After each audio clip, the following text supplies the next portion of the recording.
each one of us has the opportunity every single day to make a huge impact in somebody's life. Just show up. It's amazing how often you see those opportunities that otherwise you would have missed. You might not even know the difference that you make, but you just have to trust that you have the opportunity to make a huge positive change for the people around you if you have the courage to step into that.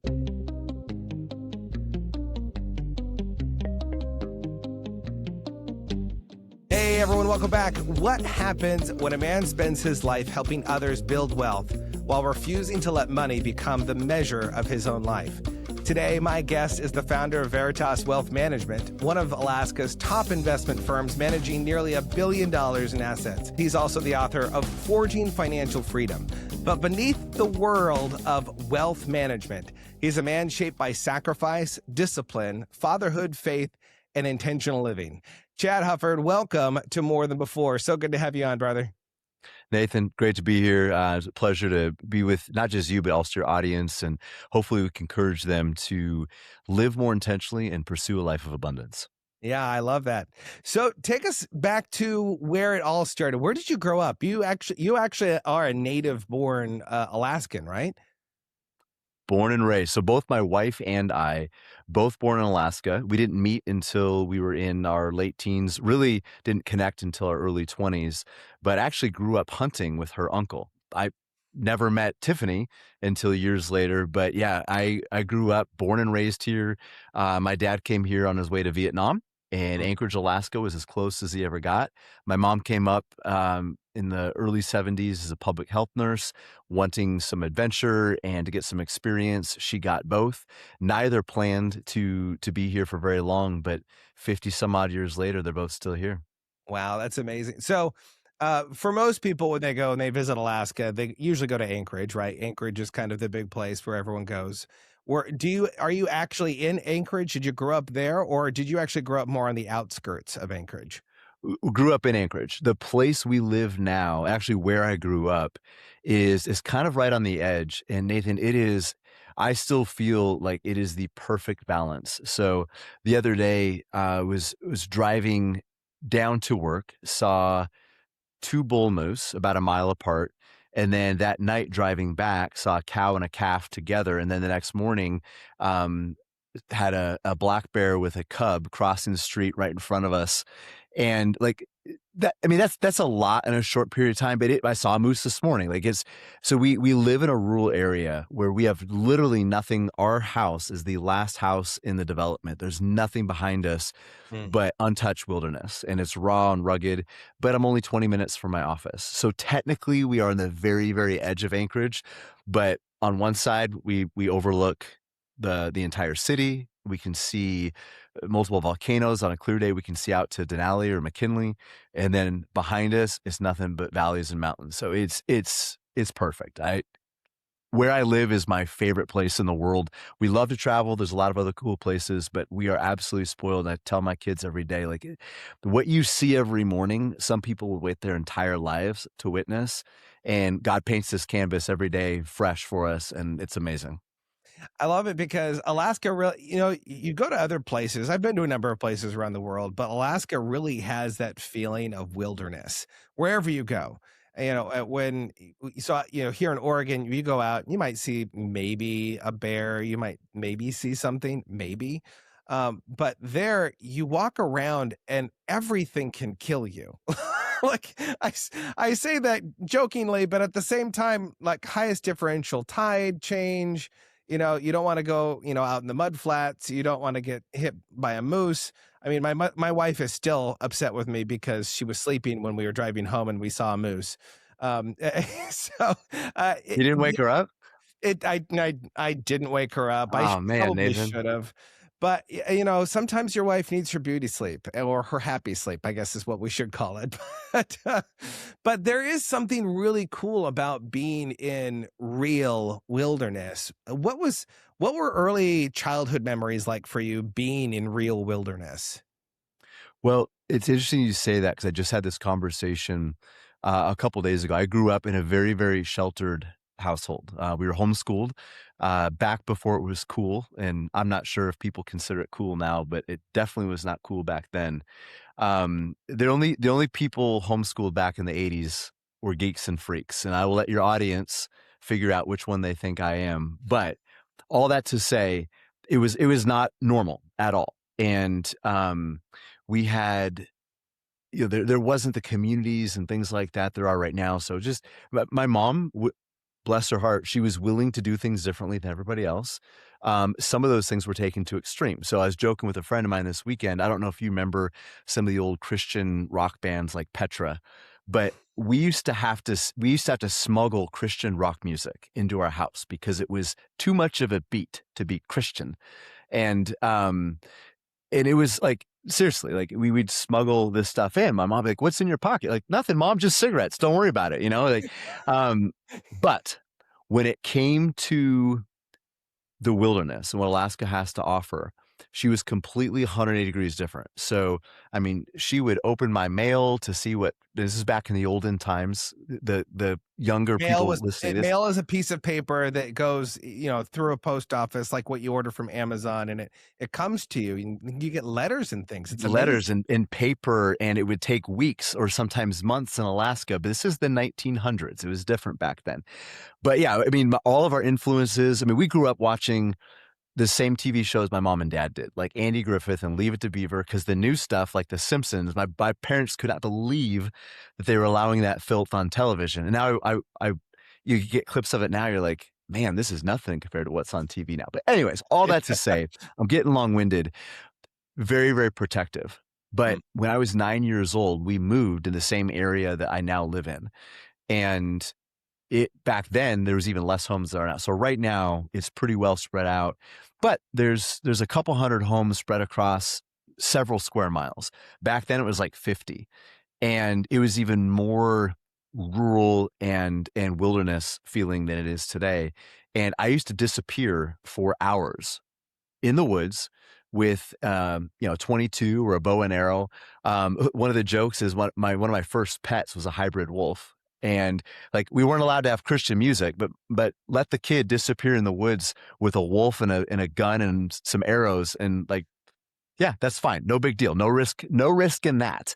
But that's how I grew up. And it was amazing because number one, it taught me how to assess risk. It taught me how to deal with uncertain conditions. There's a lot of stuff I did at 8, 9, 10, 11, 12 years old that most kids at 15, 16 would have never experienced. Mm. And having to figure things out on my own and being in some tough situations. The Alaska wilderness is very, very unforgiving. And you mentioned everything's trying to kill you, the bears, the tides, the mosquitoes, but the biggest thing is the cold. Yeah. And if you get wet in Alaska in the cold, sometimes you only have maybe a few minutes up to a couple of hours to get warm before hypothermia sets in and you're done. And this is 30, 40 years ago. There was no cell phone. There was no inReach. I mean, it was pretty real. And even today, I mean, hunting, there's areas where if you mess up, you learn very quickly the Alaska wilderness is still completely unforgiving. But despite all those risks, at the same time, it was amazing to be able to just disappear into the woods for hours. And I mean, I think I learned very early on to find stillness. And that's something that even now as an adult, I've had to relearn because my life got so busy and cluttered. But that's how I would clear my head, and I would just be alone with my thoughts and being able to explore places that looked like they were completely untouched. And that's just what I knew growing up. I can't say that I fully appreciate it, but now looking back, it was absolutely priceless. And now trying to give my kids a taste of that is kind of the season of life that we're in now. Wow. I love that. And I love that you guys are also, your wife is also homeschooling your kids. And, there's a whole like plethora of value in that. I was also homeschooled. So I'm not going to tell you which one of the freaks or geeks I was, but, same thing. You guys can figure that out. Uh, but, it's really fascinating to me because people who grow up in the wilderness, and I think specifically people that grow up with an appreciation for nature, and not just nature like, oh look, there's a tree, there's a plant, but like the process of taking the life of an animal and honoring that animal and harvesting and all these different aspects of that. There's a lot of lessons you can learn in nature. And I'm curious, what were some of those early lessons that maybe you learned from going through that yourself, or maybe even some of the lessons that you remember taking from your dad? Well, I think one of the big things was, again, that uncertainty. Um, so many of our jobs today are just predictable. You clock in at 9:01, you do the bare minimum to not get fired all day, then you clock out at 5, and regardless of what happened during the day, you're gonna make the same amount of money, and you get a paycheck, and you can calculate almost down to the cent what that paycheck is going to be because it's the same every week, and every now and then you might get a little bonus. But, for so much of our existence, that's not how it was, and, you're a farmer, you're a rancher, you might have a great year, but you know what? You might have a plague come through that wipes out half your crop or half your livestock. And now you're not worried about making a profit. Now you're worried about, are we going to survive this winter? And there's, we trade away so much potential to have certainty. And certainty, although comfortable in the moment, comes at a tremendous cost. And what growing up that way taught me, Nathan, was life is uncertain. We can pretend, we can numb that uncertainty, we can numb that ambiguity, but it doesn't go away. And then something hits like COVID, or I was just sitting down with a guy who lost his spouse very, very early, very, very young, to brain cancer. And like life will figure out a way to knock you on your tail. And for those of us whose lives have been predictable, everything's been calculated, it's very, very difficult to persevere through that. But I think when your life has accepted uncertainty, when you're used to stepping into ambiguity, not that it's easy to weather those storms, but you have the tools. You've done hard things. You've stepped into the unknown before. It's easy to face the unknown on somebody else's terms Mm. when you've already faced them on your own terms. So that's one lesson. Another specifically to hunting is there's a reason they call it hunting and not shooting, because there's no formula for success that works every time. You can do the right thing every single time, and sometimes you might go days without even seeing an animal, and sometimes you might get an animal your first few hours out, and there's no way of knowing. And being able to step into that and to pursue something, to chase something, to plan it out, because you're still putting the work in. You're planning it out. You're being diligent. You're doing all the prep, but there's still no guarantee of success. I think so many people today, they want a formula for life. If I do A and then B and then C and then D, I want E and F and G to be all guaranteed for me. And I mean, we all want that. We want guarantees, but life just doesn't work that way. So learning that there is a formula that might put you in the best place to have success, but there is no plan or procedure that guarantees success. However, not having a plan or not being intentional, not being purposeful, almost certainly guarantees failure. Yeah. It kind of reminds me of Edmund Amundsen, his trip. I think it was to the Arctic. He was one of the first people that was wanting to go to the Arctic. Antarctic. And It was sorry, the say that again? Antarctic. It was the Antarctic. It was Antarctica. The other Antarctica. direction. Yep. Yeah, I'll get the directions here. But that whole story of being prepared and having a plan, and what's interesting too, I love that you bring up this piece of there are keys that can get you towards success, but you have to be able to alter things. But then there's also the weight of success when you become successful. It's kind of Mhm. like when you bag a large animal, when you bag a moose, when you bag, whatever it is, you still have to pack it back. And the weight of success, it doesn't stop when you hit the goal. You still have to carry that weight for a long time afterwards.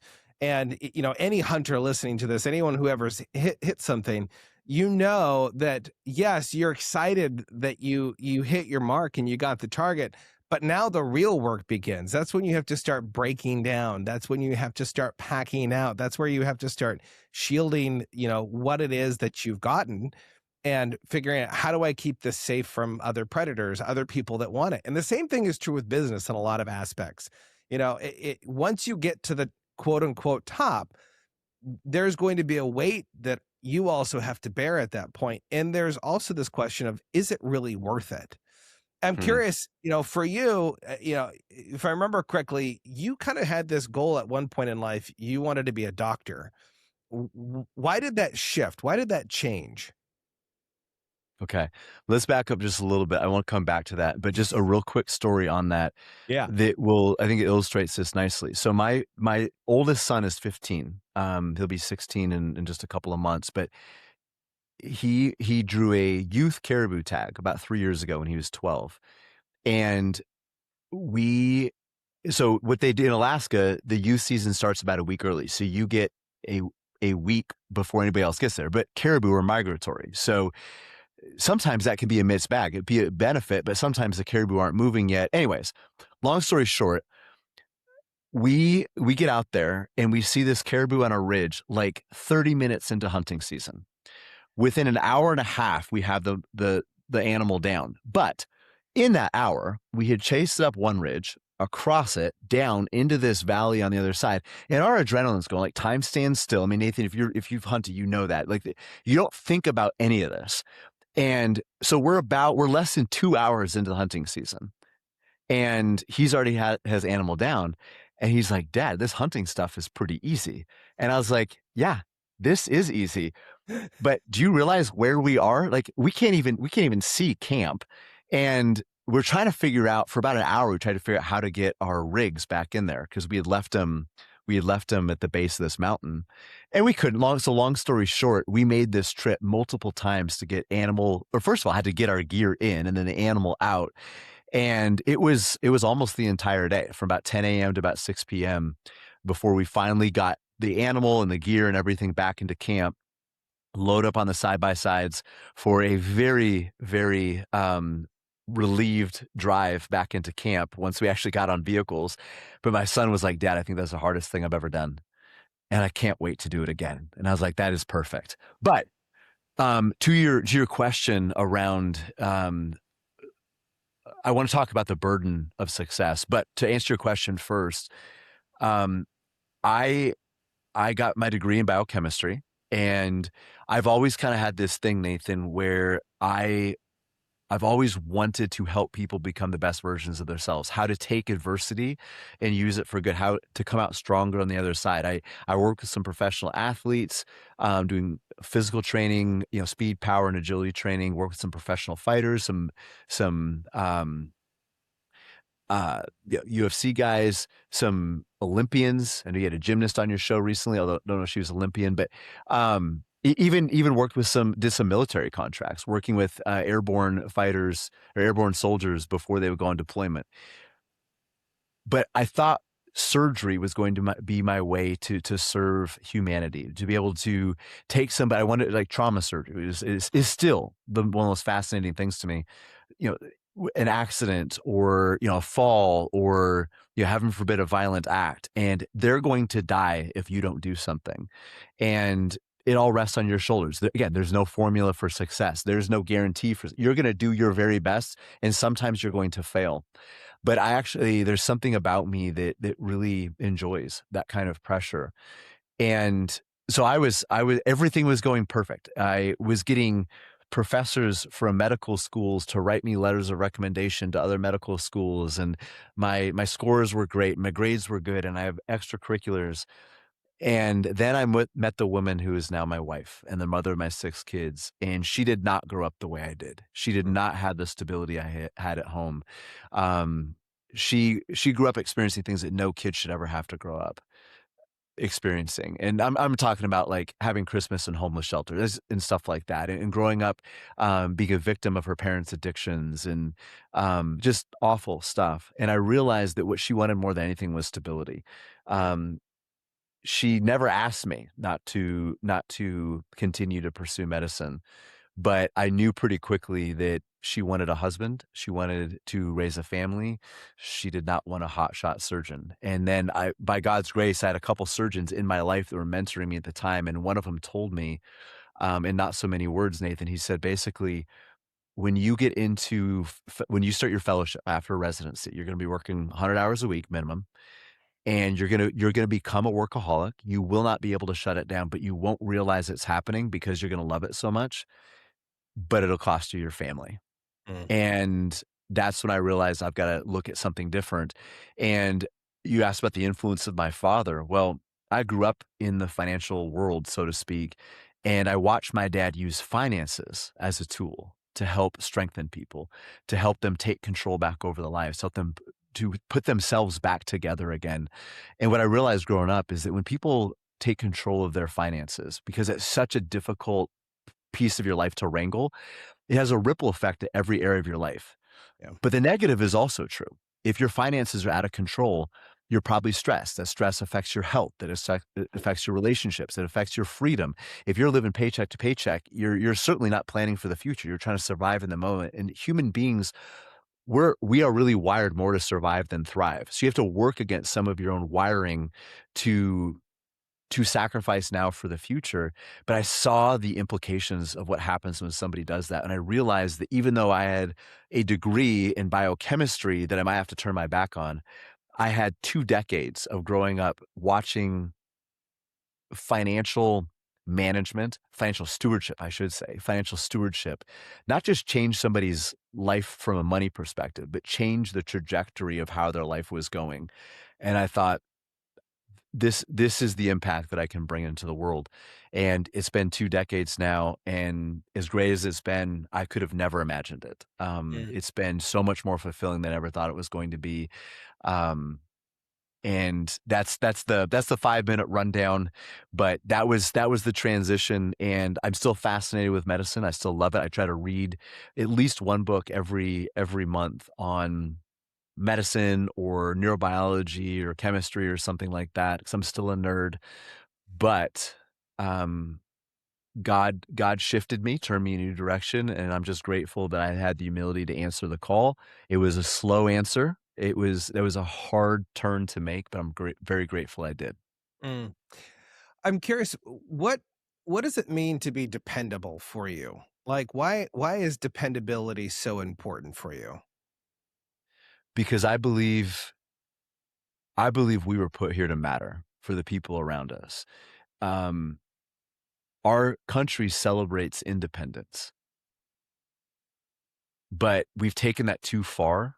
And independence from tyranny, yes, that's important. But we are designed to be interdependent, not to be independent. And I think we strive for the kind of this Rambo complex where we're a one-man army, we don't need anybody else. And I think that can be really dangerous because the wolves always pick off not necessarily the weakest animal, but the animal who is alone, the one who straggles behind the rest of the herd. And I think that's how life works. And I believe that we were created uniquely with unique abilities and talents that we are meant to exploit in the service of others.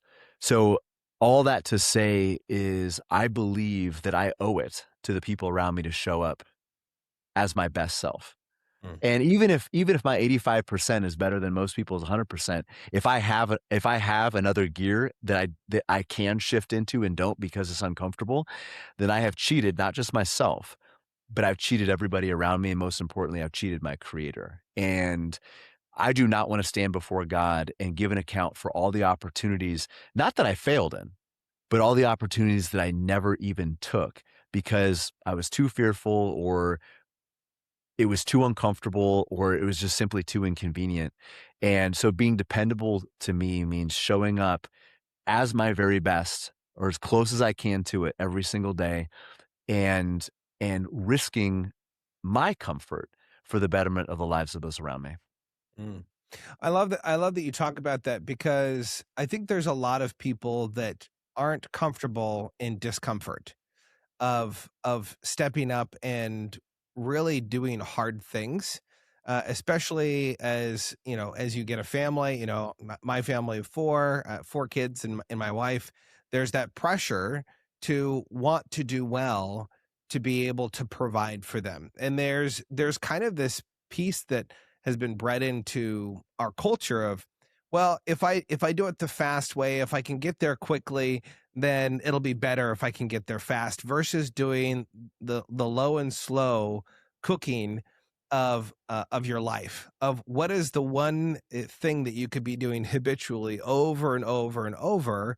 Obviously, you want to have some variation and you need to be able to develop yourself, but what are the hard things that you're doing today in order to be able to provide, opportunities tomorrow? I'm curious, how do you instill these types of lessons to your kids? You have a broad range, all the way from, a very young child all the way up to, a brand new graduate. How do you how do you continually teach them some of the most important lessons that you feel like, man, you need to be not necessarily in order to be successful, you need to have these lessons, but how do you instill the most important lessons in your kids?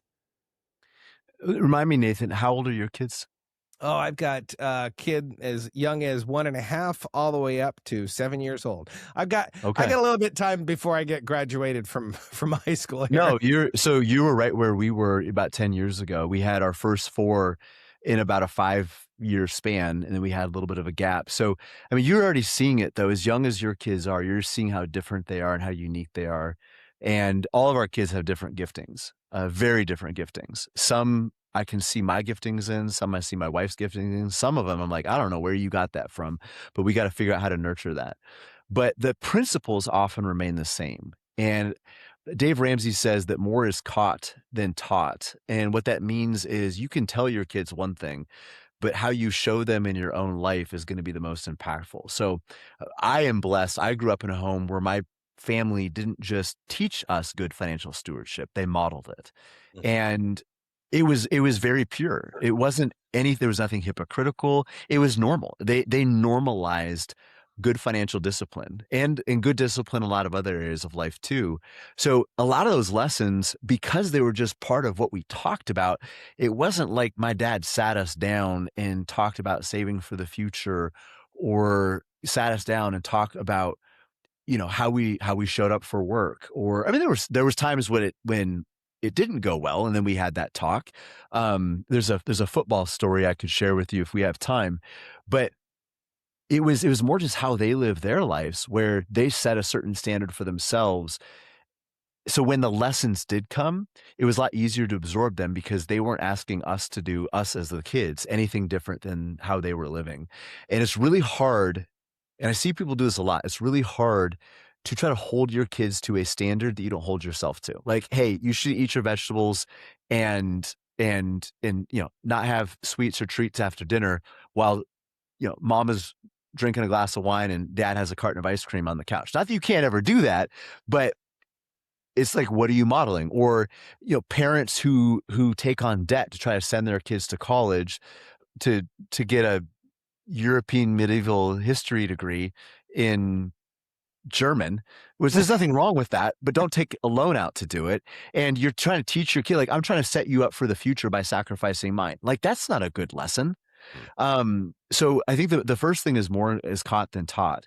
And just to model those things, model the behaviors and choices and principles that you want to see your kids attach themselves to.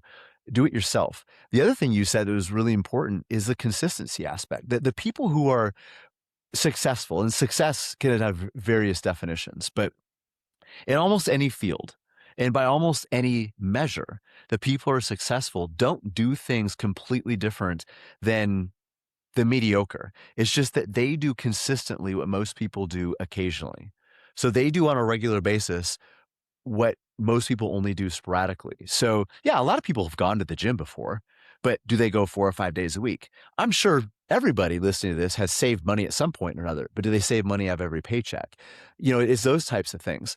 For people that are faith-based, like, yeah, you've read John 3:16, but do you make a regular habit of reading your Bible every day and studying it? It's those types of things. It's not the things that you did once that defines your life. It's the things that you make a habit Yeah. every single day that really dictate the trajectory of your life. I believe that the quality of our lives are largely built on the quality of our habits. And those habits that we emulate, those are what our kids are going to pick up on. And the other side of that is also just being patient too. Because some of my habits, I'm like, man, I wish these kids would pick up on it. But they're young. I want to give them time. And I guess the last thing I would say on that is be vulnerable about mistakes. And this is where This is what's hard for me. I'm not the most approachable person, and I'm trying to change that. I carry a lot of intensity, and I think sometimes that can be misconstrued as anger. Like, I probably haven't even smiled on this podcast. I'm having a great time with you, Nathan, but I don't smile. He hated me. No. Yeah, no, but with my kids, I need to be careful that that doesn't push them away. So what I've tried to do, Nathan, is being very, very honest about my mistakes, and not just past mistakes. Like, hey, here's how I screwed up when I was 16, but like, hey, here's how I screwed up 6 minutes ago, and I need to ask your apology, because I don't want to be that dad who pretends like he's got all his stuff together and then expects his kids to come to him when they have problems. Mm. I want my kids to come to me when they feel like they're at wit's end. I want them to come to me when they feel like they need answers. I want them to come to me when they're ashamed, when they feel broken. I want to be able to be there for them, which means if I expect them to be vulnerable, I need to be vulnerable. So there's just a handful of things. Hopefully that'll make sense. I think it makes a lot of sense, and I love it because there's so many different aspects of what you've said that I know I can relate to, and I know that many of you guys listening right now can also relate to. You know, you're talking about wanting your kids to succeed, and you want to have a high bar for them because you want them to be successful, but at the same time you can also drain the fun out of everything, which is, I raise my hand because I can fall into that too easily. My daughter, she just tried out for her first gymnastics team, and she made the lower end of the 3 teams that they have, and so she's going to be working out more. But what's interesting is I had instilled in her that if you want to be good, if you want to make the team, you got to work harder than everyone else. You got to train harder. When everyone else is taking a sip of water, you're out there, you're doing a couple more. You're doing extra. You don't need that much water. The most hydrated generation of all time. Now I say that and I'm going to have like comments from people. Yes, you need to drink water. But I will say this, there was a moment of clarity. A good friend of mine said this recently. I had a moment of clarity, and I had this moment of clarity where she was sitting next to me. It was right before she went out to try out for this team. It was like an hour and a half tryout. And I looked at her and I said, "Are you going to give your best?" And she said, "Yes." And I said, "I also want to make sure that what's the most important thing out of everything that you do?" And she was like, "Go really hard." And I was like, oh, like it was a stab in the heart. Cause all of you parents out there know exactly what the answer should have been, which should have been have fun. Oh. And I looked at my daughter and she just got this cute little squishy face. And I just looked at her. I said, "I want you to have fun." And she her head kind of tweaked to the side. It was like, "Fun? Like, what's fun?" And it was like, oh no, I've ruined her forever. Now, she had fun. She tried hard. And one of the things that we walked away from that day, as I said, when you give your best, you can walk away feeling good, right? Did you have fun? And she's like, "Yeah, I had fun." Because you tried your hardest? Yes. And I say this because there is this expectation we can put on our kids that we want them to do better than we did, not because we did anything wrong, but because we have knowledge now that if someone would have just pushed us just a little bit more and had us focus on technique or whatever it is, you also have to remember, just allow the fun to happen, right? Because when you lose fun, you lose the opportunity to really enjoy the process. And is this your 7-year-old? Is that the oldest? Yeah, she's the oldest. And your wife was a gymnast too, correct? Yeah. Okay. Yeah. So your wife knows firsthand the sacrifice that sport in particular requires for excellence. I can totally relate to your daughter though, because I remember when I was 6 when this happened. It was a baseball game and I had doubled up the runner in front of me. So they called him out. And this is back in the olden times where they actually kept score and there were outs and, all those good things. You didn't always get a trophy? You didn't always get a trophy. But my dad got really frustrated with me because I doubled this kid up, because honestly, he should have kept on running. He could have scored. And I doubled up at second base. He didn't run to third. So I ran past him at second. And so they called him out. And my dad got pretty frustrated with me. And this kid's name was Josh. I don't know why I remember this. This was 40 years ago. Josh doesn't have the opportunity now to run the bases like you do because you jumped in front of him. And there's probably more to it. And he's like, "Chad, I want you to come out here and have fun." And I looked up at my dad. And I had a great relationship with my dad growing up. This is the wisest man I knew. And I told him, I said, "Dad, if we don't score this run, we're going to lose. I don't know how to have fun unless I win. I was 6. So that's the kind of monster that I was as a 6-year-old. Your daughter and I probably get along great. Well, I think we all would get along really well because I'm highly competitive, and there is something to being competitive. Like there's something about you have fun being competitive. My wife looks at me when we're having family game night, and she's like, "You don't need to beat everyone to a pulp." Like Monopoly, I'm like owning all the kids. I'm like, "Oh, look, you owe me lots of money now," right? But there is a level of competitiveness that I think that a lot of our kids don't have nowadays. That I feel like there is over competitiveness that I see with sports. You can push your kids into sports really fast and be engulfed in that. But there's also this sense of, I want my kids to fall in love with the process of just getting really good at something. So what really bugs me about sports, and it isn't just sports, sometimes it's academics too, is when parents take their own insecurities out on their children. Mm. When you have a parent with like Uncle Rico syndrome, you know what I'm talking about? Like Uncle Rico from Napoleon Dynamite, like they're 42 and they realize they peaked in high school and they're still talking about, if coach would have put me in, we would have won state and all the things that coulda, woulda, shoulda happened. But then they're raising their kids to do what they couldn't or did not do. And it puts so much pressure on a kid where they're living out their own insecurities through their kid. And you see that in academics, you see that in jobs. I see people who push their kids into college because they think that's going to give not just their kids status, but them some sort of status. Mm. Like here in Alaska, you can make we have electricians we work with making hundreds of thousands of dollars a year that come home every night, decent hour. They have a good job, but the job doesn't own them. We have plumbers and pipe fitters. I mean, it's just, and they're very hard workers. They're very skilled, but they didn't need to go to a prestigious college to go $200,000 in debt just to have a piece of paper with their name and some letters on it. Right. So I think there's a lot of ways parents can do this.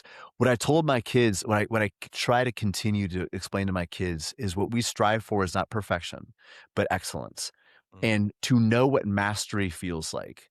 And my oldest daughter was part of, she did not play for the team. She was a team manager, but they were a small school that won the entire state championship, the 4A state championship. This is big, the biggest ring of schools we have is 4A here in Alaska, but they're really like a 2A school that won the 4A state championship. They had Mm. the Gatorade Player of the Year. They had 6 players. They had 1 bench rotation. Like I didn't think they were going to make it through the season, much less win a championship. But I was sitting down with their team. I was like, you guys know what excellence looks like now, but it's going to have to go far beyond basketball. And it was never perfection. But I think so many people, they do not know what mastery looks like or feels like because they've never really approached that. And to your point, that's what I want for my kids. I don't care if they get a trophy. I don't care if they win state. I want them to experience what pursuing excellence looks like, because I have some kids, excellence is going to be a lower bar in some areas of athletics than others because they just don't have some of that physical ability, but they can still push themselves to excellence. And a part of that is finding that balance between pushing them and encouraging them and praising them, being a cheerleader when necessary, but also coaching them when necessary. And that's the balance I'm still trying to find because it's can be difficult. I'm curious, where do you think your drive to live and for excellence came from? Because I mean, I've heard you talk about you had a near death experience. You were in high school, and carbon monoxide poisoning, pretty much almost died. Should have been dead. I'm curious, where does that drive to really live come from? Because there are a lot of men, there's a lot of people I know that are just they're checking their punch card every single day. They wake up and instead of going, I get to live a great day, I get to go spend time with my family, I get to go work at a job, I get to breathe today. There are a lot of people today that are just punching in. They're going, oh, okay, it's another day where I have to make it to the end till I can get fill in the blank. Where does that drive to really love and enjoy life come from? Well, first of all, I think it's an epidemic issue in our culture where we've treated work as what needs to be avoided. Mm. And even in, I mean, my job, a lot of people come to us for retirement planning. I mean, that's what they want to do, is make sure they don't run out of money in retirement. Those are questions we get. Am I on track? Can I afford to retire? How long can I afford to stay retired? And helping them come up with the metrics to see, do you know pretty much exactly the amount of money it's going to need to sustain your lifestyle over the rest of your life? But we've changed. So I used to tell people, my job is make sure people don't run out of money in retirement. I've changed that. Now it's to make sure people don't run out of money or purpose in Mm. retirement, because one of the worst things that can happen to somebody is to have a ton of money and no purpose. If you don't have something positive to chase, but you have means, you will use those means to chase the things that you should absolutely not be chasing. That's probably a whole other conversation. But circling back to what you said, I think my parents instilled in me that work is a form of service. Mm. It may be our primary form of service. And that was really valuable to me, because in a culture that treats work like the enemy, like, oh my gosh, I mean, I talk about college, like I go to a good college so I can get a good degree, so I can get a good job, so I can make a lot of money, so I can work really hard, so I can put away a bunch of money, so I can quit that job that I got the degree for, that I went to school for, I mean, like, that this is such an empty cycle. You work that hard just to quit the job that you worked so hard for, just so you don't have to work anymore. We've treated work like it's a curse, and it's not. And in fact, without getting into too much nerdy stuff, but the Hebrew word for work and worship and service were all interchangeable. The word is abad, or avodah. The verb form is abad. And if you're reading through any ancient Hebrew text, those words are used interchangeably. If any of your listeners are familiar with the Old Testament, when Moses said that ask Pharaoh, let my people go, so we can serve the Lord in the desert. When Joshua said, as for me and my house, we will worship the Lord. When in Genesis, we talked about Adam worked in the garden. All those words are the same. And I was never taught that as a kid so much, but I would say that my parents modeled it. So where does my drive come from? I don't know. Mm. I I probably have a few screws loose, to be perfectly honest. And I used to carry that as a sense of pride, like somehow I did that, and I didn't. I think that was a gift. I think one of my gifts is very high drive. Now that has to be managed, because I can bulldoze people if I'm not careful. But I would say that in my teens is when that drive started being developed. I started realizing that I had a different gear than a lot of people didn't have. I could tolerate discomfort. I could tolerate pain. I just tolerate a lot. But what I will say is that that drive was not used to serve others until I almost lost my life. Mm. And waking up after hours, about 10 hours of being exposed to lethal levels of carbon dioxide. And for your listeners who aren't familiar with carbon dioxide, it pushes all the oxygen out of your blood, not out of your bloodstream, but at least off your hemoglobin. So quick biochemistry lesson. Oxygen is carried in your blood by a protein called hemoglobin. So while I was slowly dying, I was still breathing in air, but my blood could no longer carry that oxygen to my tissues. So I was asphyxiating even while I was breathing in oxygen. But typically what happens is your body starts shutting down, you go to sleep, you never wake up. And I'll make this short and sweet, but long and short was I kept on waking up, which isn't supposed to happen, especially not the levels I was exposed to. There's no good reason for me to still be here. And I would like to say there was a light bulb moment where I was just so grateful to be alive, and it was like, you make that deal with God, I'm going to live my life differently and all these different things. And it wasn't that way. I was actually pissed off at God. I thought everything in my life that mattered, he had taken from me. I was so fatigued. I had a headache, an intense headache for over 2 months straight. I could barely make it up the stairs because my body, again, it couldn't carry oxygen. I was debilitated. I went from being the best shape in my life to being someone who could not function in normal daily activities and could barely think straight because I was in so much pain. But after a few months of working out all of that stuff, I realized I could have very easily been standing before God, standing before my creator, giving an account for everything I didn't do. I was 19 years old, well, 20 by the time I was actually thinking about it and reflecting on it.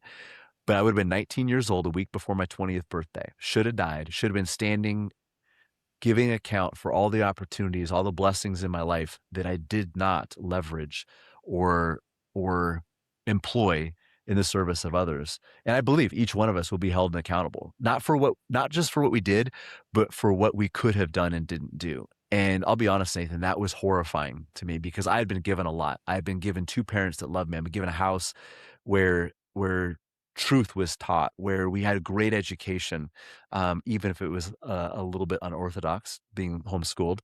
We had great friends, we had a great community, I had wonderful influences in my life. I had plenty of opportunity, and I used it all selfishly. I used that drive to do more for me.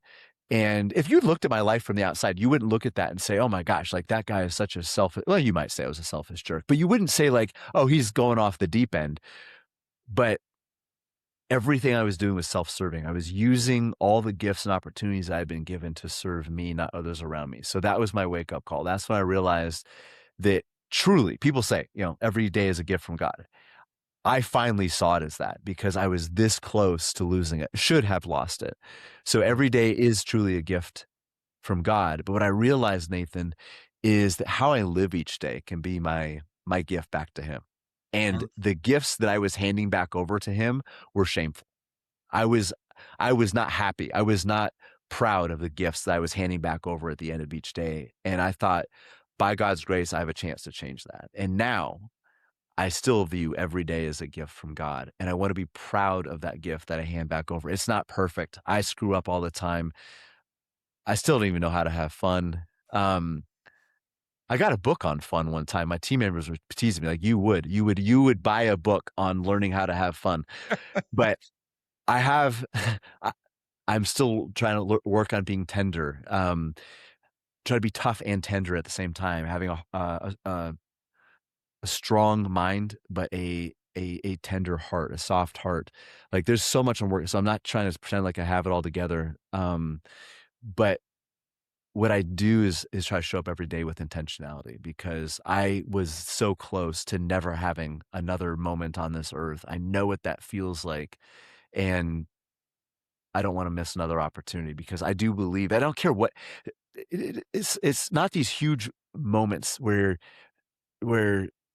you rescue somebody from a burning building or you peel a kid out in front of a bus that's careening down the sidewalk or something like that. I'm not out there doing superhero stuff every day, but I do believe each one of us has the opportunity every single day to make a huge impact in somebody's life. mm. And if we just show up again as our best selves to opportunities, y- it's amazing how often you see those opportunities that otherwise you would have missed. Like, wow, I've got an opportunity to make a difference in that person's life. And you might not even know the difference that you make, but you just have to trust that the skills you've been given, the opportunities you've been given, the place and time that you're in, you have the opportunity to make a huge positive change for the people around you if you have the courage to step into that. And you had somebody on your show recently that talked about the difference between confidence and courage and Mhm. how we so often talk about confidence. I just don't have the confidence to do this, or I'll start doing this thing when I have more confidence. Confidence is a feeling. It's like motivation. It's Yeah. great when you have it, but courage is something that you choose. And a lot of people talk about this idea of being fearless or living without fear. That's just reckless. Like it is impossible to be courageous if you don't feel fear. Courage is stepping forward in the midst of it. But if you wait until you don't feel fear, you might be waiting your entire life on the sidelines. Yeah. So courage is stepping into that discomfort in the midst of fear, still doing the right thing, not because you feel ready, not because you feel equipped, but because you can and you know that you have to do something. Mm. One of the big things, if you've been listening to Chad talk here, like he's a wealth of information, but one of the things that I love about his story and how he communicates is there's a lot of people that are out there that are really driven to succeed and success and to achieve, But there are very few people who achieve success at a great level that understand that it's not about what you achieve, but it's who you are along the road. It's who you become. It's that personal growth. It's that personal change inside of you of wanting to step up, not because you want to be the machizo person and have it all, but it's because you want to give. It's because you want to offer something to your kids or your spouse or the neighbor down the road, or maybe it's to your employees if you have employees. It really is a point, and you said it so poignantly that are you waking up and showing up and giving your best? And your best doesn't necessarily have to be the best in the world. It has to be your best. Are Mhm. you giving your best? Kind of going back to even what I was talking about with my daughter. My daughter gives her best in gymnastics, and at the end, I won't look at her and go, well, were you better than the other girls? No, I'll look at her and say, did you give your best today? And she'll say, I did, Dad. And I say, I'm so proud of you. Great job. Now, even though I know she could do better, she gave her best in that moment. And sometimes our best is just showing up. And I'm going Mhm. to speak to the guys that are out there that have kids, because I'm in it right now. Is sometimes I wake up and I've got my kids and I go, I don't think I can do this. Like, I am tired. I am worn out. My to-do list is a million things long. And at the end of the day, I just have to show up and be present, because that is going to be the difference maker. My kids don't need $1 million. My kids don't need, fill in the blank of whatever new toy it is that's out on the market. What they need is they need a father. Just like, Chad, your family, your kids, they need their father. And there's this piece inside of us that if we really start to look inside, I love what you bring back to this idea of work. Work is just giving glory and honor in everything that you do to the Lord, to God. Are you doing everything to the best of your ability? Do you rest your head on the pillow at night and go, "Ah, if I met God tonight, he'd go, well done, my good and faithful servant," Mhm. right? And it really is so simple just to show up. And I'm thinking of my son he's been wanting to go out into our front yard, and he's wanting to pull the weeds out, because I told him, if you pull all the weeds out, I'll pay you. And I told him, I said, find a need, fulfill a need. Mhm. And that's all you need to do. If you want to be successful in life, you find a need and you fulfill a need. If you want to be useful at church, find a need, fulfill a need.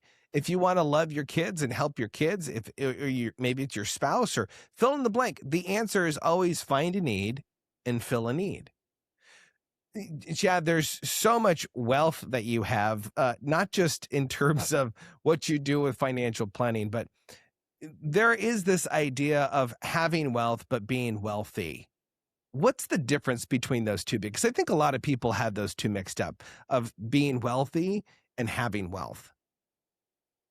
A big part of it is knowing when enough is enough. Um, with with building wealth, a lot of times the goalpost can keep moving. You have a situation where, well, here's the thing. So a lot of times we don't know what wealth is for. So you talked about success, and I've been blessed to meet a lot of people. This is going to sound a little bit weird, but for a dose of perspective, I meet a lot of people who they're in their 60s now, maybe even their 70s, and they have more money than they've ever had before. They probably have more money than they ever thought was possible, Mm. but they spent their 30s and their 40s and their 50s sacrificing their health, their relationships, maybe even a piece of their soul to accumulate that wealth. Then I meet with them, and and we're sitting down, we're talking about what matters, we're talking about what to do, and I realize what they're trying to do is use their wealth to buy those other things back, and it doesn't work that way. So typically then what we do is we start trying to fill the voids in our life with money. Well, if you have a void in your life that's a relationship void or a significance void or a void of meaning, money isn't money is not going to ever cure or fill that need. So if $1 million doesn't fill it, then people think, well, maybe two will, or maybe five will. Like you can't fix a non-money problem with more money. But money is really easy to measure, and that's often what we do is we try to fill those voids in our life with more and more money. And some people are listening to this are like, "Oh, I would sure like to try that. It sounds like a nice problem to have."